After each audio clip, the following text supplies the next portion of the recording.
Welcome aboard. It's Captain G with Global War 1939 Ultra Allies 8.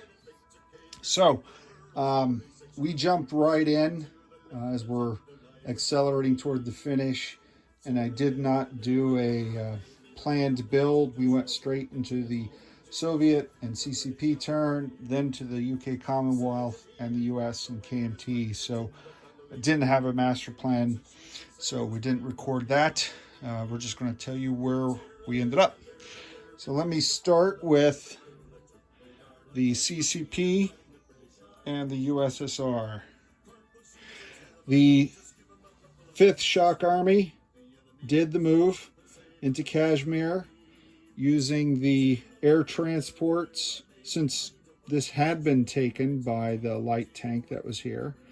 We used the air transports to do a paradrop in conjunction with the ground forces, and that allowed the air transports to return, as opposed to, had the Japanese tank not come through here and this had been a friendly territory, then it would not have been a combat move. It would have been a non-combat flight, and then the transports would have been stuck here, which I thought was interesting. So next turn, depending on what the Japanese do, and we'll get there, the 5th Shock Army can go through Bengal into here, and then these air transports with more elite guards can fly 1, 2, 3, 4, 5, 6, 7, because they have the air base.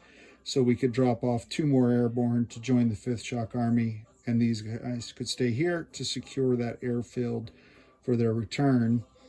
And unfortunately, I think I've looked at it several times, all these Soviet air 1, 2, 3, 4, 5 can't participate.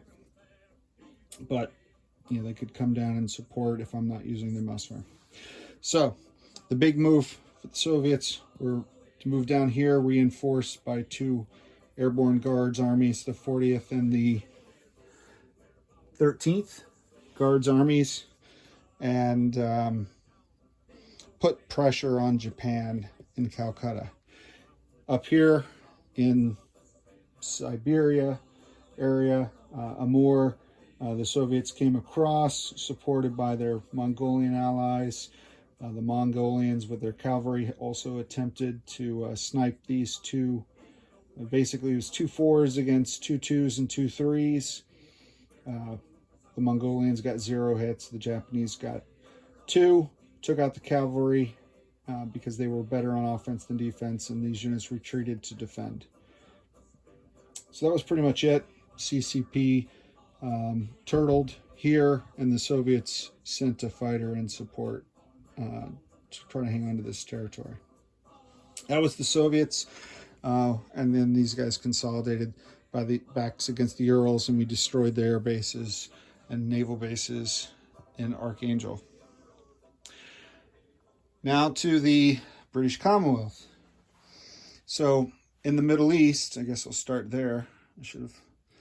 The armor from Cairo blitzed through Transjordan, which was liberated last turn, and then, accompanied by the commando and the regular infantry unit, took Iraq to not only take away the 2 IPP, but the 5 bonus for the Italians, and to put pressure on Italy, because the Italians had taken away all their heavy ground hitters, their basiglieri, their armor, and they sent them up last time, remember, in Barcelona. So they just have a load of slow-moving infantry here.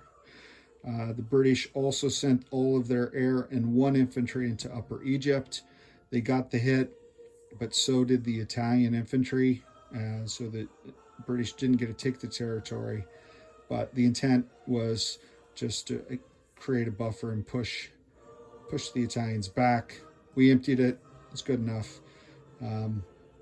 So the 8th Army, sitting in defense of Cairo right now, 2 airborne because they defend at 5s, 7 regular infantry, 2 commando, 2 of the Churchill defensive tanks, 1 regular medium tank, 2 fighters, both regular fighters, and one medium bomber.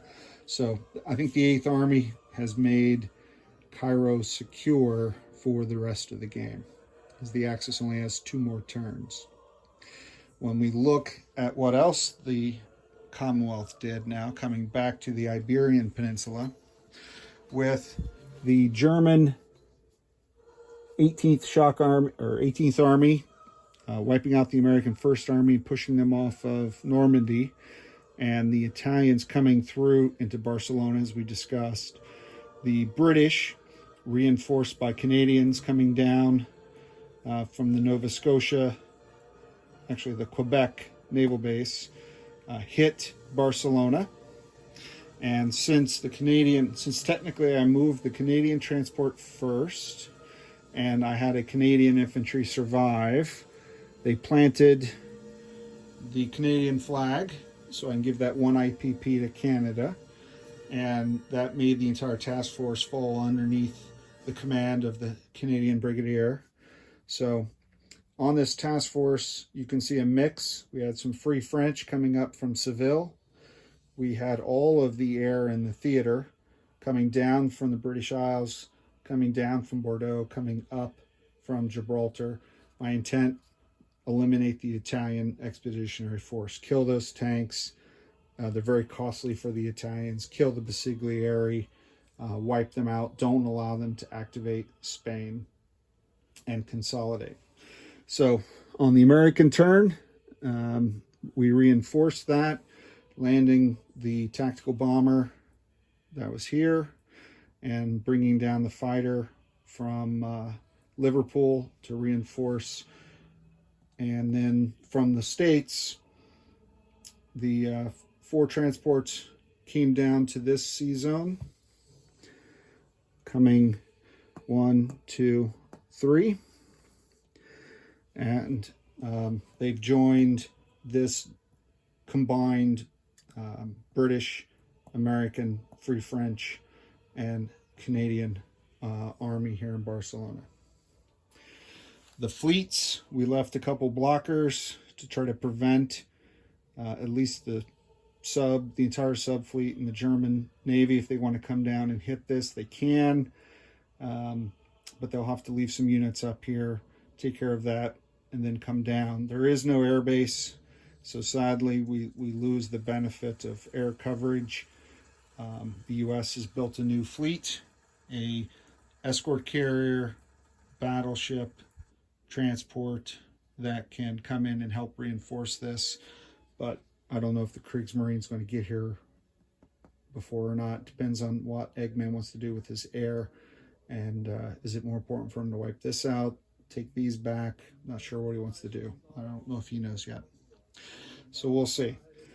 If these fleets survive and they're reinforced by the Americans, I bought 1 new attack transport, different sculpt, because I got these from HBG when I first bought attack transport sculpts, and then later I bought these Higgins boats. So I use the Higgins boats as my attack transports in the Pacific, and these are my Atlantic attack transports because I have them and I like to use them. So the Allies bought some more LVTs. These are the sculpts I'm using for the LVTs, and they have enough forces here to come over and either put pressure on Germany, on Normandy or Bordeaux, or just come down here and reinforce this force in Spain. Looking ahead with 2 turns left, again, if this fleet survives, I'd like to move it 1, 2 and take out some of these North African territories, but quietly, because then from here, using the naval base in Gibraltar, 1, 2, 3, I could make a turn 10 strike into Rome. Again, depends on what Eggman does with the Italians. There's a slim chance the Allies have to win this in 10. Rome's a part of that slim chance. Likely this will be sunk, and then with it, any chance of taking Rome this game. But that's sort of my thinking right now. Allied war games. I think that's basically it for the Atlantic, the big Spain move, and then the push out from Cairo. So let's pivot. Let's go back to the Pacific, because the ANZAC did not do any combat. I was evolving the Allied strategy, and basically it all came down to, as you can see, all in for the Philippines. So the ANZAC flew in. On the islands here are the 1st Marine Army. So the 1st Marines, which were the stack of Marines that I had that had started there and then I had reinforced on the island with the transports, you will remember earlier, as well as the pile of infantry that I've purchased using the military base. I already have the coastal gun and the fortification. So ANZAC flew all of their air from New Guinea and from Sydney using the airfield 1, 2, 3, 4, 5. So 3 fighters, 1 UK and 2 ANZAC fighters flew in. I went ahead and committed the transport that was here, Northern Australia, taking these infantry with them to drop off 2 more infantry. And then the other thing that the ANZAC did was took out this destroyer that the Japanese had placed here as a blocker for the Americans coming through the Marshalls. And once that was done on the ANZAC turn, the U.S. fleet from the Marshalls came across, which was 1 transport. And then from Hawaii, 1, 2, 3, was able to bring in 2 more Marines. So I've reinforced here, landing the U.S. naval fighter and tactical bomber, the Marine Corps fighter that's been here for some time, the U.S. medium bomber, which started in the Philippines, retreated to Honolulu, and now has returned, the 3 UK and ANZAC Air, the American LVT, which will defend at a 4, I think that's 7 Marines, 2, 3, should be another green there. So 7 Marines and 6, 7, 8 infantry. I can only plus up 10 for the defense. So most likely the Marines defend at 4 against an amphibious assault. They defend +1, so that'll make them 5. Do I add the fortification to make them defend at 6? And then bump up a few of these to 5s, or do I leave them at 5s and bump up all 10 of these to 5s and just have a boatload of 5s? I like the idea of having 7 more 6s. It's a 50-50 shot. So they plus the air should make for a big first round hit, and that's where I'll get my hits. Eggs task force, now the Japanese here at Ceylon, because they took that base, and I think we talked about it last time, in this narrow passageway, he could hit with 1, 2, 3, 4, 5, 6, 7, 8, 9, 10, 11, 12 transports. So every naval transport he has on the map can hit the Philippines. That is 24 ground units, 10 different fighters, tactical bombers, 3 medium bombers, and 1 heavy bomber, strategic bomber, can hit.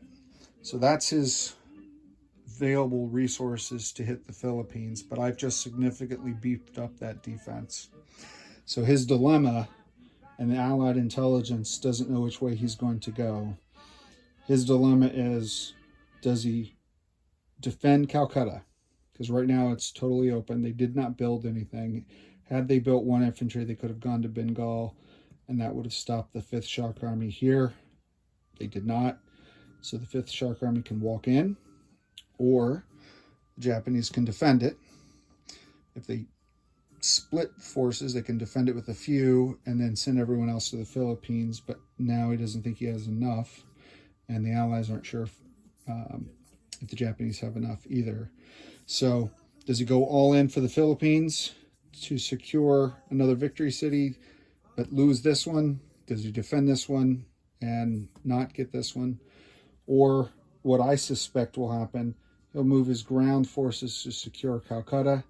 He'll use his naval forces to wipe out the ANZAC and U.S. fleet, basically ending any additional reinforcements, and then decide what he wants to do as far as hitting this on turn 10. The Axis have 12 victory cities. I think we talked about that when the Germans took Stalingrad. So if they lose one, they're down to 11. So he could still win by just hunkering down, holding Calcutta. He's got enough forces here that even the 5th Shock Army wouldn't be able to beat it. They'd have to bring these fighters down, and then that's another round of building and reinforcing. And if he flies in a bunch of air, that's it. So the window of opportunity is closing. And that is, I think, essentially where we leave it. The U.S. did build, just slightly out of range, they did build a military base on Hawaii. Should have done that a long time ago. I don't think there's any way for him to threaten it, but certainly this is not nearly as defended as Hawaii is with the 1st Marines. I'm sorry, the Philippines had the 1st Marines. Hawaii is not as defended, but I don't think he can get there even in 2 turns, but I could be wrong. So just want to start reinforcing that. And that's where we are. Next up will be Italy 8 and Germany and Japan 9. As we close in on the end of our game, we're doing a 10-round game. So 2 left. For Eggman, I'm Captain G. Over and out.